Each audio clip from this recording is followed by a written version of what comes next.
Hola, buenos días. Nuevamente aquí vamos a continuar con la materia de fundamentos de contabilidad. Estamos comenzando la unidad 3 y en ella vamos a ver lo que es la clasificación y naturaleza de las cuentas contables. Para comenzar, vamos a partir del concepto de contabilidad. Sé que lo hemos visto durante las 3 semanas, pero como la materia se llama Fundamentos de Contabilidad, pues el tema principal es saber qué es la contabilidad, cuál es su función y de ahí partimos a cada uno de los temas. Entonces, la contabilidad, como lo hemos visto en las 2 semanas anteriores, es el proceso de identificar, registrar, resumir transacciones económicas y reportarlas a los usuarios interesados para que ellos puedan tomar decisiones de acuerdo a las necesidades. Entonces, quería comentarles en este concepto que hemos visto que existen unas normas, las NIF, donde nos dicen cómo va a estar, cómo se va a estructurar la información para que sea comprendida en diferentes países, en diferentes lugares, desde su estructura inicial.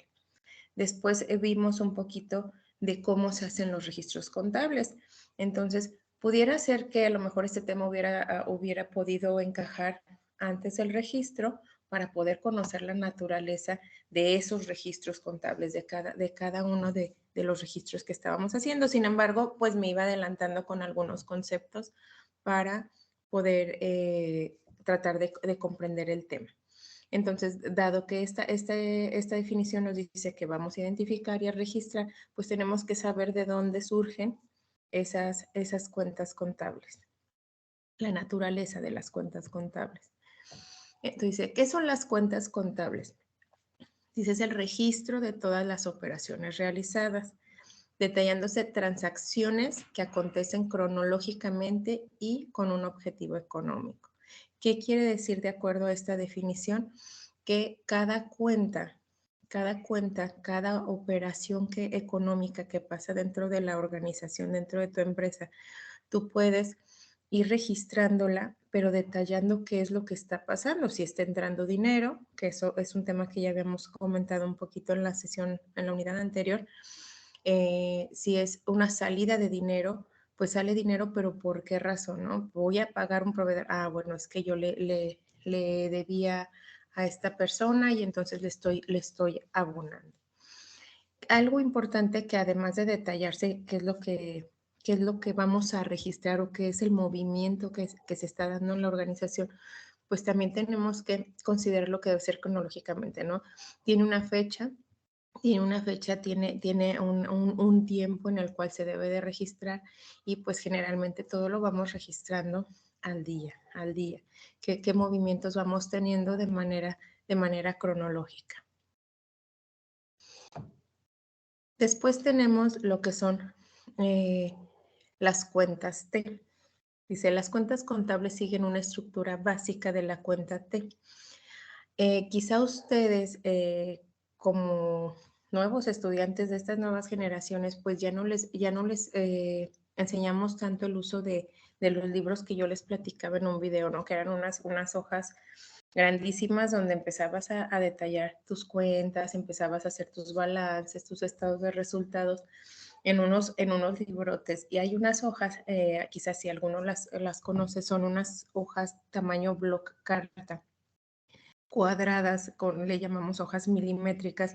En el momento en el que yo estudié esta materia, pues teníamos que hacer las cuentas en esas hojas y teníamos que hacerlos con esa estructura que ustedes están viendo en pantalla, que es una forma de una T, por eso se llaman cuentas T. ¿Qué, qué factores o qué elementos van en esta cuenta? El primero, pues el nombre de la cuenta. Ahorita lo voy a detallar un poquito.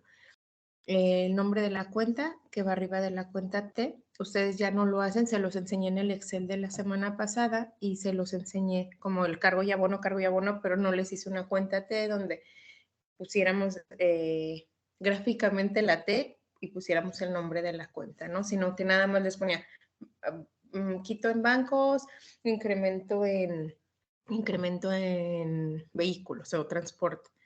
Aquí la estructura se llama TEP por la forma, tiene que tener un nombre, que quiere decir que todas las cuentas que vamos a utilizar son cuentas que pueden ir en un balance general y que pueden ir en un estado de resultados.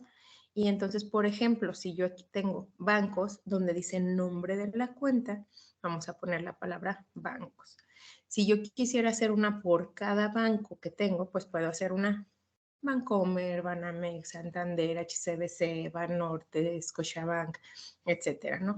Ya podemos decidir si es todos los bancos o si lo quiero llevar de una forma más específica en cuál banco.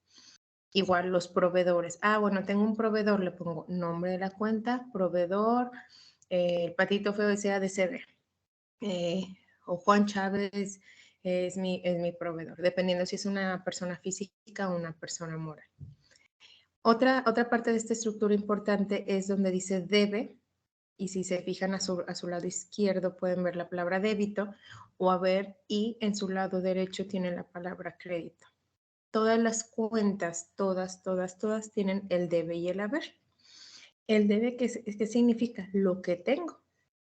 Es como si yo pensara, si lo pusiera un ejemplo así como muy sencillo, es lo que tengo en mis cuentas. Si se fijan, las cuentas de un banco se llaman una tarjeta de débito.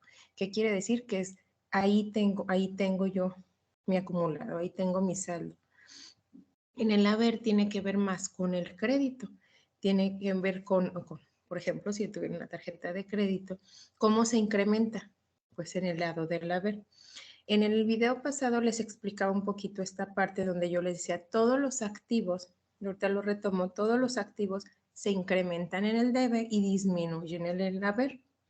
Todos los pasivos y el capital se incrementan en el haber y se disminuyen en el debe. Por ejemplo, si yo tengo un crédito, yo tengo una tarjeta de crédito y voy a comprar hago una compra, me va a incrementar mi haber, pero cuando yo le abono a mi tarjeta, pues le tengo que hacer la cuenta a través del debe.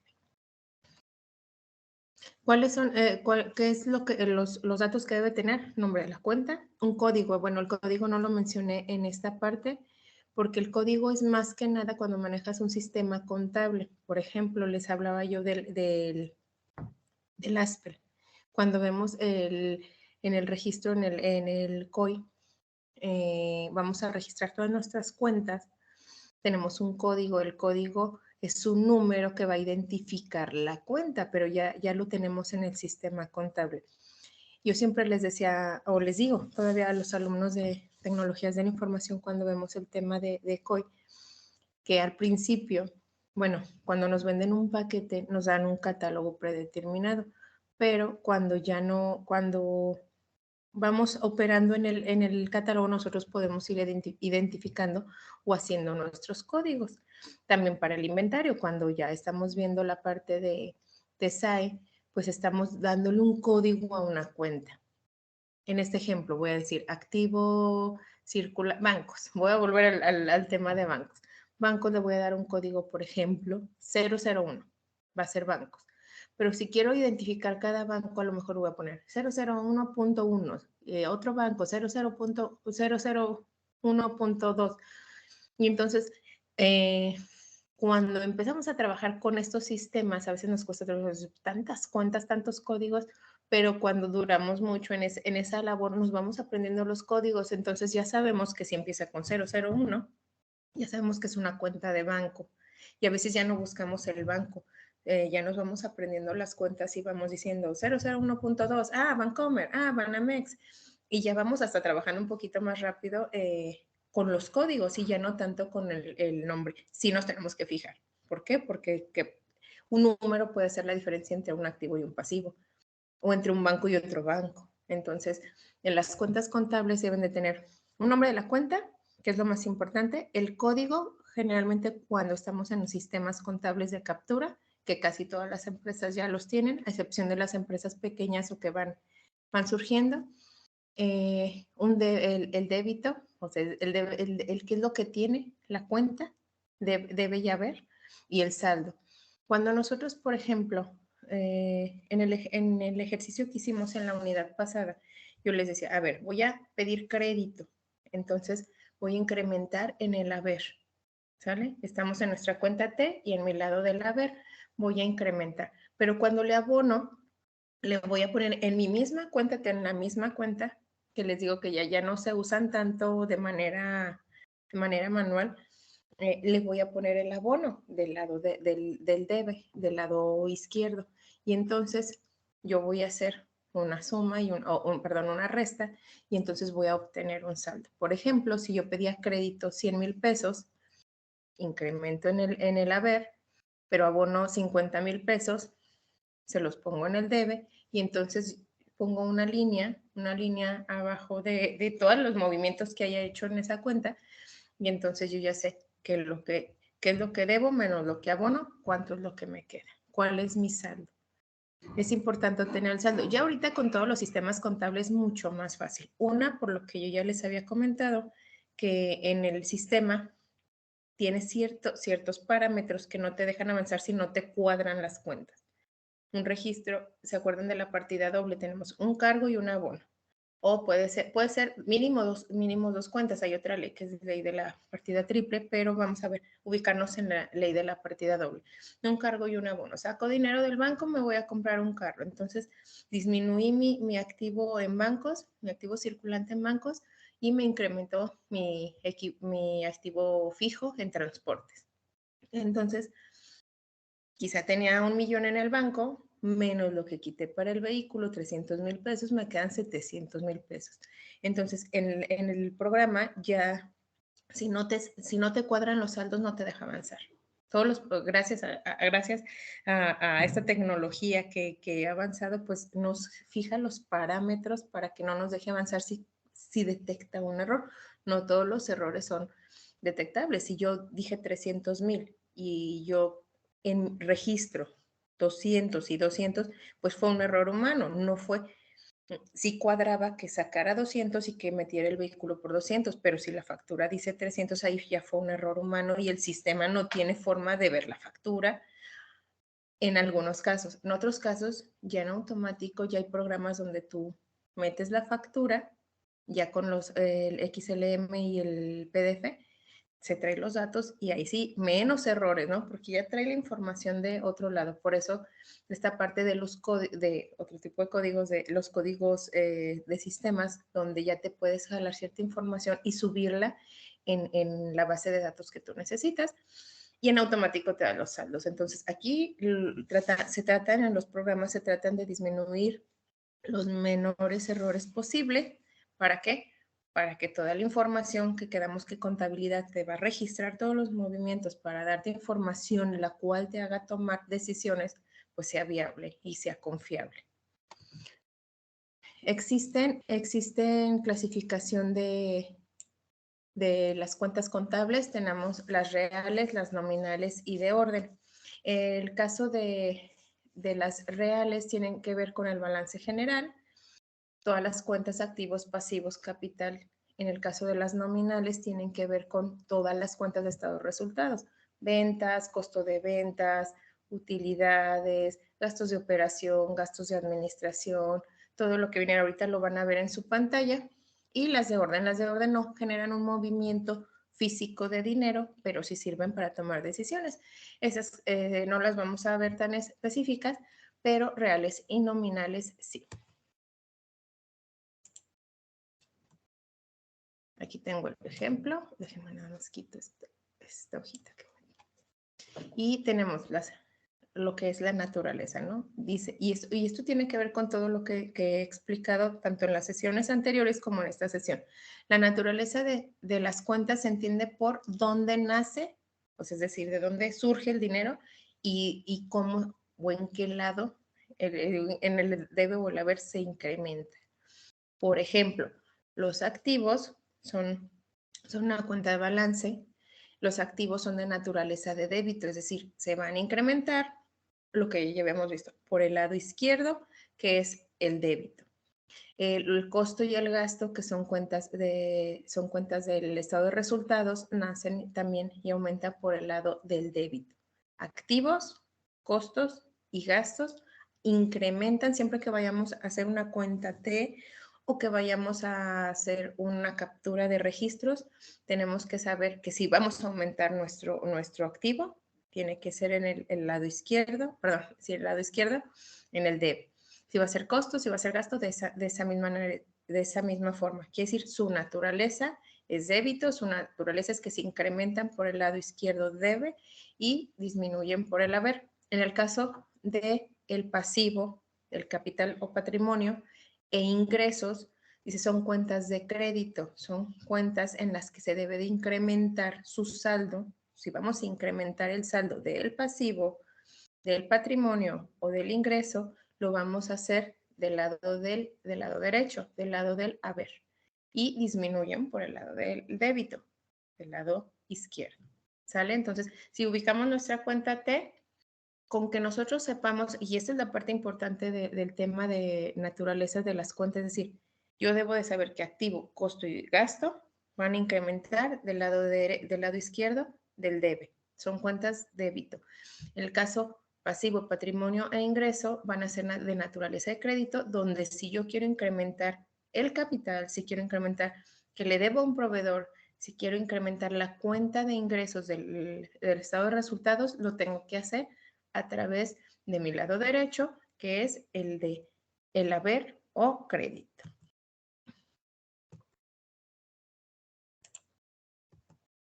Ya casi para finalizar, nada más les muestro algunas cuentas. Existen muchas cuentas, algunos, de acuerdo al primer tema que vimos en esta materia, vemos que existen las normas para estructurar los estados de resultados y balance general. Y en este caso, el balance general les muestro algunas cuentas donde, por ejemplo, en activos circulantes, sí me gustaría compartirlo activo. Lo comenté creo que en la primera o segunda unidad. El activo es todo lo que tiene la empresa, se divide en activo circulante, activo fijo y en algunos casos manejan el activo diferido. El activo circulante es todas las cuentas que se pueden convertir rápido a efectivo. Si tuviéramos que pagar alguna deuda o comprar mercancía, ¿qué es lo más rápido que puedo convertir? Pues caja y bancos. Si tuviera que pagarle a alguna persona, pues quizás tendría que malbaratar mi inventario, pero puedo hacerlo para pagar. Entonces, por eso se llama activo circulante. Pues rápido se puede convertir en efectivo. Después tenemos los activos fijos, que es todo lo que tiene físico la empresa, escritorios, computadoras, terreno, y dice equipo de oficina, mobiliario y equipo, locales, computadoras, que es mobiliario y equipo, también cae. Ahí depende cómo lo tengamos estructurado nuestra información. Y los activos diferidos que casi no utilizamos es pues algún activo que estemos comprando, pero que lo vamos a utilizar a través del tiempo. Por ejemplo, la publicidad, yo la pago y a través del año voy a ir obteniendo que estoy utilizando esa publicidad. No es pasivo, ¿por qué? Porque no me estoy endeudando, lo estoy pagando y lo estoy utilizando en el tiempo, ¿sale? Porque el pasivo, que vamos al pasivo, tenemos, ya lo habíamos visto en la sesión pasada, al corto plazo, largo plazo, acreedores, préstamos por ahí, por ejemplo, si es un préstamo diferente a un proveedor, el proveedor es quien me provee de mis materias primas. Y en el caso de préstamos puede ser para alguna otra situación, si tengo algún pasivo de salarios por pagar alguna otra cuenta, si puedo poner a los bancos, si pedí algún crédito bancario, un crédito hipotecario en el largo plazo. ¿Qué otra cosa? A largo plazo generalmente no tenemos proveedores, pero sí un crédito hipotecario, un préstamo del banco, y tenemos el capital, que el capital está dividido en dos y que son lo que pusimos. ¿Se acuerdan que veíamos? Si yo, mi empresa, o lo que yo quiero poner como empresa, o la empresa que tengo vale 10,000 pesos, pero yo nada más tengo 5, pues estos 5 o me prestan los proveedores o alguien los pone en efectivo, algún socio o yo misma, ¿no? Tengo nada más 5, pues 5 son capital social y los otros 5 van a ser proveedores o pasivos a largo plazo. Y las utilidades que vienen del balance general, del estado de resultados. Esas utilidades, cada vez que tengamos el cierre, las vamos a estar mandando a nuestro balance general. Es así como se conforma nuestro balance general, es la estructura de la empresa, es lo que tiene, lo que debe, lo que se puso. Y en el caso del estado de resultados, tenemos lo que es ingresos por ventas, otros ingresos. Si yo, por ejemplo, vendo computadoras, pero a lo mejor alguna materia sobrante yo la puedo vender porque a mí no me sirve porque yo vendo computadoras, pero a alguien le sirve. Bueno, pues es otros ingresos, me generan por otra fuente distinta a lo que es mi actividad principal. La materia prima, cuánto cuesta la materia prima, la mano de obra, gastos de venta, gastos de administración, depreciaciones. ¿Qué son las depreciaciones? Pues es la pérdida del valor de los activos fijos a lo largo del tiempo. Si yo compro una computadora hoy, no va a valer lo mismo en un año. Entonces, cada tiempo, hay una tablita donde nos explica una computadora a cuántos años se deprecia y qué porcentaje lo hace cada año. Un carro, cuánto se deprecia y a cuántos años. Entonces, perdón. Entonces, cada año lo que tenemos que hacer es ir depreciando conforme a esa tablita. ¿Sí? Cuando hay un cambio, pues tenemos que hacer el cambio, tanto en nuestro programa. La amortización, todos los pagos que tengamos que hacer, por ejemplo, el del crédito, algún crédito hipotecario, crédito de automotriz, toda la parte no de los intereses, sino todo lo que estamos pagando como la mensualidad, eso van amortizaciones. Los gastos financieros son ahí sí van los intereses de los créditos que tengo o que obtuve o que estoy pagando.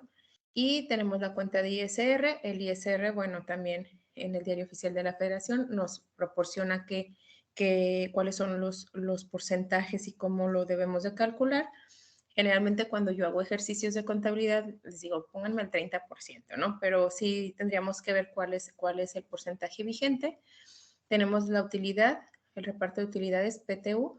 Generalmente calculamos un 10%. Recordemos, y esto es un dato que a lo mejor ahorita no nos funciona, pero es bueno que lo sepamos, que este 10% de las utilidades de la empresa se reparte entre los trabajadores no de manera equitativa, sino de acuerdo a sus funciones, a sus puestos, a su sueldo y a lo que hace cada persona dentro de la empresa.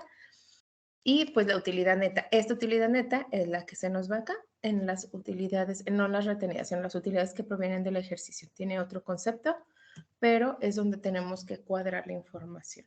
Entonces, ya sabemos que existen cuentas, me voy a regresar un poquito, reales y nominales.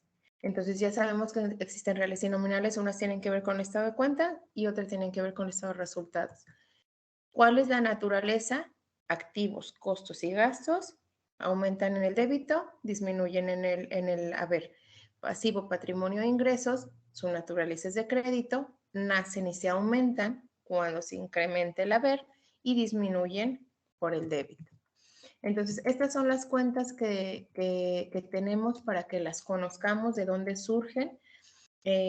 Muchas veces, dependiendo si tienes una comercialización de algún producto, en la parte de materia prima y mano de obra, pues a lo mejor nada más viene costo de ventas, no viene separado. ¿Por qué? Porque no producimos, nada más comercializamos. Entonces es ventas menos costo de ventas, me da una utilidad bruta, después le quitamos todos los gastos que hacemos de venta, de administración, gasolina, publicidad, todos esos gastos que tenemos, la renta, los salarios, todo esto va en esta parte de gastos de operación y le quitamos lo que pierde el valor, nuestros activos fijos, todos nuestros créditos, nuestros intereses, el ISR que debemos de pagar y el reparto de utilidades para obtener la utilidad real de nuestra empresa.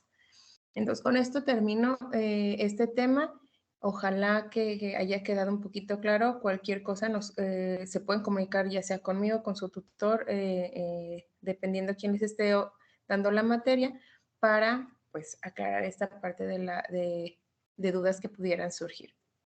Que tengan un excelente día y nos vemos en la siguiente unidad.